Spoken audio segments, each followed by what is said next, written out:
As medidas que usamos em Portugal estão definidas no Sistema Internacional de Unidades. Este sistema derivou do sistema métrico decimal. Para o comprimento, a medida principal é o metro. Nas medidas de volume, usamos o litro. E na medição da massa, o padrão de medida é o quilograma. Mas nem sempre foi assim. Na Idade Média, era muito comum utilizar pesos feitos de rocha. Alguns pesos tinham pegas de ferro para facilitar o transporte e utilização.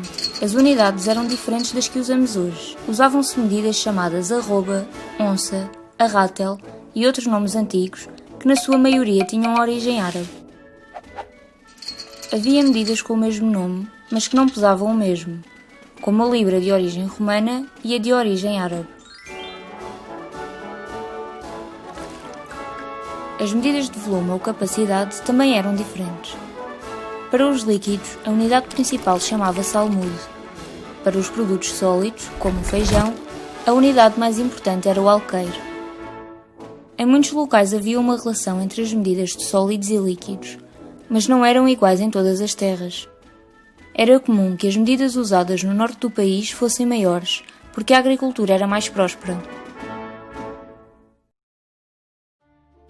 Na Idade Média não existia o metro, nem o centímetro e milímetro, nem nenhuma das outras medidas baseadas no metro.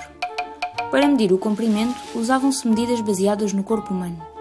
O padrão de medida usado em Portugal era o palmo. Nem todas as pessoas tinham o palmo igual, mas estava estabelecido que o palmo media aproximadamente 22 cm nas unidades atuais.